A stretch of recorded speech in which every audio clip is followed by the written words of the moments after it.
अस्सलाम वालेकुम।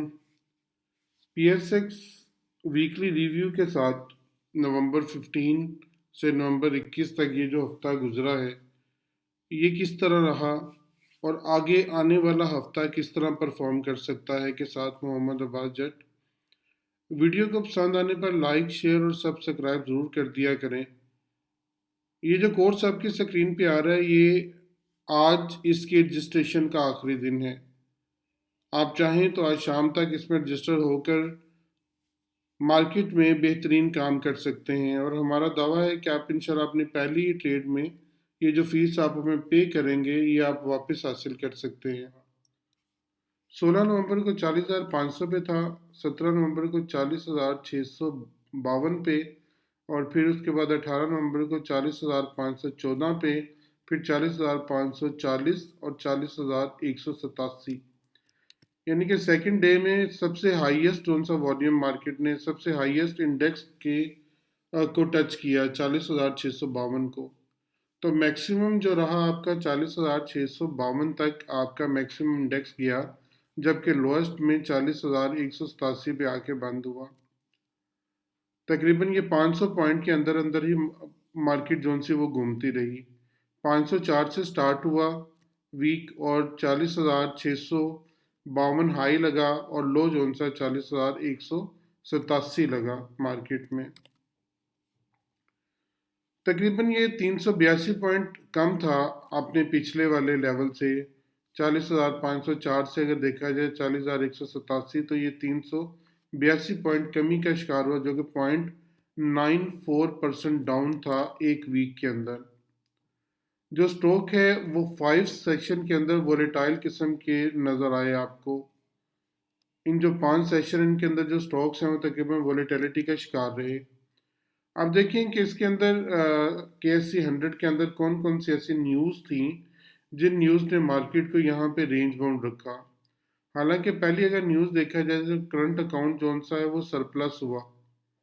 चौथे मुसलसल महीने में जो आपका अकाउंट करंट अकाउंट है वो पोस्टेड हो रहा है सरप्लस में। और पाकिस्तान के फॉरेन रिजर्व जौन से हैं फॉरेक्स के रिजर्व वो भी तकरीबन 20 बिलियन US डॉलर बढ़े। FDI जो इम्प्रूव है वो 68% अक्टूबर में इम्प्रूव हुई। ये फॉरेन डायरेक्ट इन्वेस्टमेंट है जो कि 68% अक्टूबर में इम्प्रूव हुई। मॉडर्ना वैक्सीन जो कि चाइना की वैक्सीन है वो तकरीबन 95% इफेक्टिव रही कोविड-19 को प्रिवेंट करने में।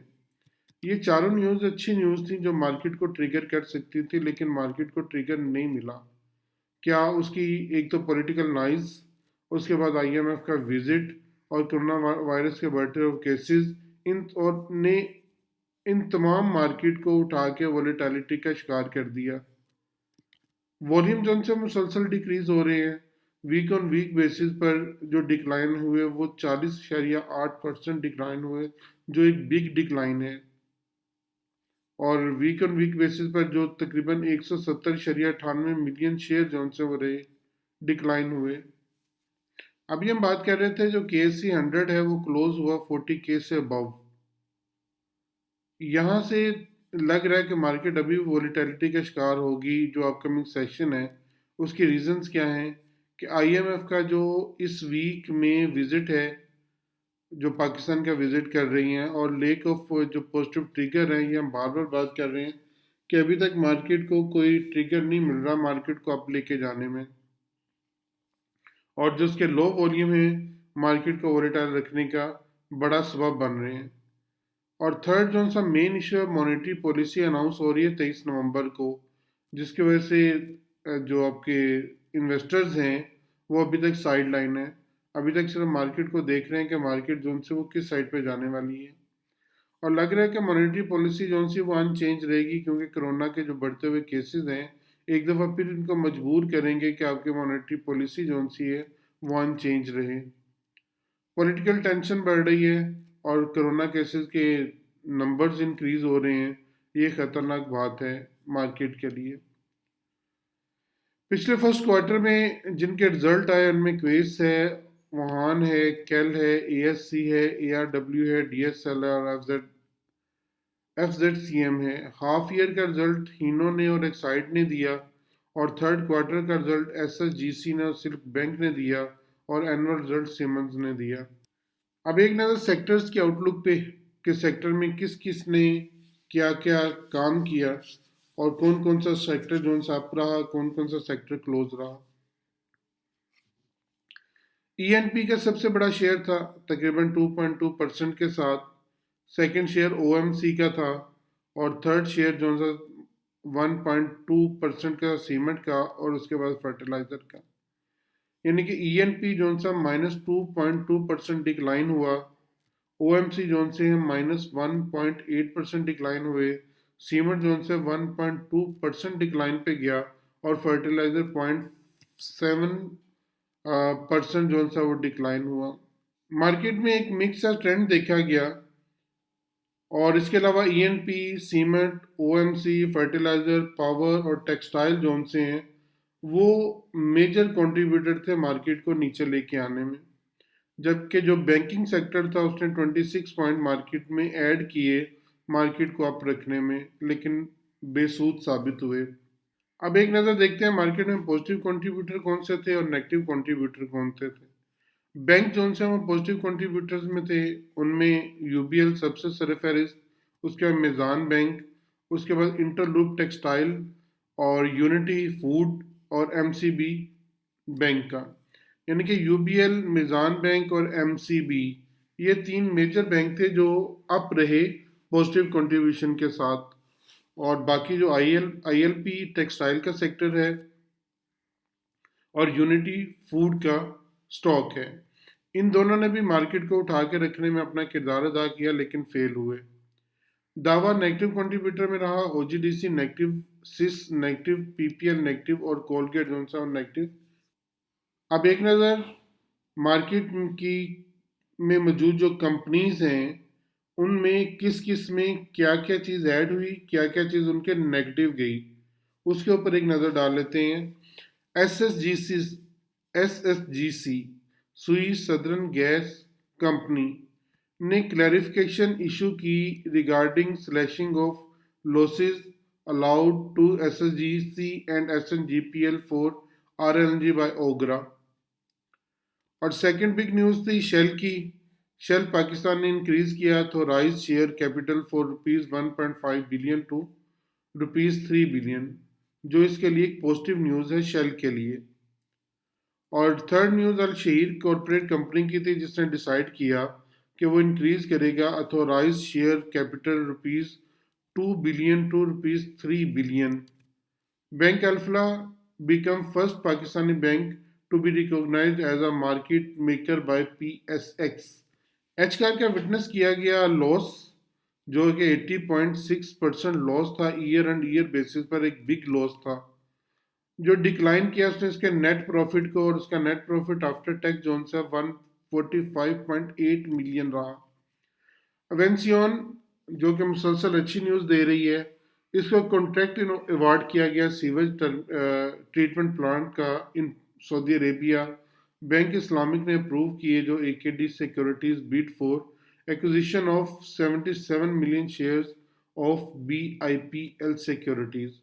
पाक ऑक्सीजन लिमिटेड ने सेटअप किया most energy efficient air separation unit जिसकी वर्थ थी 6.3 बिलियन। FIPA जोन से फॉरेन इन्वेस्टर, उन्होंने टेक्सटाइल को बाय किया, फर्टिलाइज़र को बाय किया और कंज्यूमर्स को बाय किया। बहुत लिटिल बाइंग थी जो तकरीबन 0.8 थी, $0.8 मिलियन थी। जबकि जो बड़े सेलर थे इन्होंने बैंक्स को बेचा, सीमेंट्स को बेचा और उसके अलावा ENP को बेचा और अदर्स को बेचा। ये तकरीबन $6.6 मिलियन जोन से हैं वो मार्केट से निकाल के ले गए from these sector, in sector में से जिनकी बड़ी सेलिंग बैंक, सीमेंट और ENP में रही। अब देखते हैं कि LIPI जो हमारे लोकल इन्वेस्टर्स हैं उन्होंने क्या खरीदा, क्या बेचा। सबसे बड़े बायर इंडिविजुअल रहे, सेकंड बायर कंपनीज नहीं, और उसके बाद थर्ड इंश्योरेंस, उसके बाद बैंक्स, और सबसे बड़े जो सेलर थे वो म्यूचुअल फंड रहे, इसके अलावा ब्रोकर्स रहे और तीसरे नंबर पर NBFC रहे। इन्होंने तकरीबन 6.7 की सेलिंग की और हमारे जो इंडिविजुअल्स हैं उन्होंने 6.5 की ख़रीदारी की। अदर साइड पे कंपनी जोन सी हैं वो नंबर लेगी ख़रीदारी में, जबकि ब्रोकर्स बेचने में नंबर ले गए। अब एक नज़र न्यूज़ पे दोबारा डालते हैं कि न्यूज़ में क्या क्या चल रही हैं और आगे आने वाले वक्त में न्यूज़ का इफेक्ट किस तरह नज़र आ सकता है। जो करंट अकाउंट है वो सरप्लस हुआ मुसलसल चौथे महीने, जो कि $382 मिलियन बढ़ा इन 4 अक्टूबर 2020, जो कि एक अच्छी न्यूज़ है, मार्केट के लिए बहुत अच्छी न्यूज़ है। SBP ने अनाउंस कर रहा है जी मॉनेटरी पॉलिसी 23 नवंबर को। हमारी GDP ग्रो हुई 2.5% फॉर द ईयर ऑफ 21, जो कि एक अच्छी न्यूज़ है। पाकिस्तान और रशिया ने मेगा गैस प्रोजेक्ट एग्रीमेंट को अमेंड किया। IMF प्लान जो सा रेज्यूम होने जा रहा है, हफीज शेख साहब कह रहे हैं। मॉडर्न वैक्सीन जो कि चाइना की वैक्सीन है, उसकी कामयाबी ने दुनिया को एक नई उम्मीद दिखा दी है कि दुनिया बेहतरी की तरफ चली जाएगी। फॉरेन डायरेक्ट इन्वेस्टमेंट जो जंप हुई 68% अक्टूबर में, जो कि $307 मिलियन थी पिछले $189 मिलियन के हिसाब, अगर उसको कंपेयर किया जाए। PTI जो उनसे वाहिद पार्टी थी जिसने गिलगित बल्तिस्तान को मुकम्मल स्वेप किया तकरीबन 16 नशिस्तों के साथ। अब मार्केट की सपोर्ट के ऊपर बात कर लेते हैं कि मार्केट को सपोर्ट वीक के ऊपर कौन कौन सी मिल रही है। मार्केट को पहली सपोर्ट जोन से मिल रही है वो 40,100 के ऊपर मिल रही है, जो इसकी इमीडिएट सपोर्ट है। और उसके बाद दूसरी सपोर्ट इसको 40,000 पे मिलेगी और तीसरी सपोर्ट इसको 39,600 के ऊपर मिलेगी। अगर बड़ी सपोर्ट्स की बात करें कि मार्केट को जो बड़ी सपोर्टें कौन कौन सी मिल रही हैं, तो 40,000 की एक मेजर सपोर्ट है, उसके बाद 39,600 और फिर 39,200। ये इसकी मेजर सपोर्टें हैं जहाँ पे मार्केट रुक सकती है वीक में। अब अगर इसके रेजिस्टेंस की बात करें तो इसको पहली रेजिस्टेंस मिल रही है 40,600 से लेकर 700 के दरमियान में, और दूसरी सपोर्ट इसको मिल रही 41,100 से लेकर 41,200 के दरमियान में। 41,200 को भी ध्यान में रखिएगा और 41,000 को भी ध्यान में रखिएगा। ये वीक के हिसाब से इसको यहाँ पे रेजिस्टेंस मिल रही है। दूसरा मुसलसल वीक है जिसमें इतने ज़्यादा वॉल्यूम नहीं जनरेट हो रहे, वॉल्यूम बहुत लिटिल जनरेट हो रहे हैं, जिसकी वजह से मार्केट जो से वॉलेटिलिटी का शिकार है। अभी तक कंफ्यूजन का शिकार है कि जो मैं ऊपर जाऊं कि नीचे जाऊं।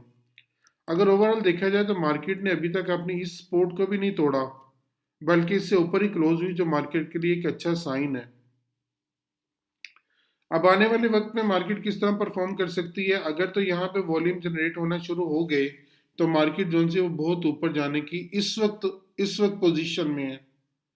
मार्केट के नीचे आने के चांसेस कम हैं, लेकिन ऊपर जाने के चांसेस ज्यादा हैं।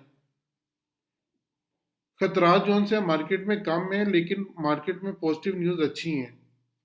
इसके अलावा जो सेक्टर्स मैंने आपको बताए हैं वो मार्केट में इंशाल्लाह इस हफ्ते में आपको चलते हुए नजर आएंगे। वो सेक्टर मैं दोबारा रिपीट कर देता हूँ ताकि आप लोग उसको लिख लें और उसमें काम करें। सबसे पहले है जी ILP इंटरलूप, बेहतरीन चलने वाला है। और उसके बाद NML है Nishat mill limited, गैटम, Gul Ahmed textile, और चौथा जोन सा ANL है एसगार्ड 9। ये चारों जोन से है वो टेक्सटाइल के स्टॉक है, और इस वक्त अपने जोन से वो तकरीबन लोअर केस में खड़े हैं। आप लोग इसमें इस वक्त एंट्री लेकर और अच्छे मुनाफे की तरफ जा सकते हैं। इन तमाम बातों के साथ इजाज़त दें मोहम्मद अब्बास जट को। अल्लाह ताला आपका हामी नासिर हो, अल्लाह ताला आपको बेहतरीन ट्रेड का मौका दे। मुझे अपनी दुआ में ज़रूर याद रखिएगा।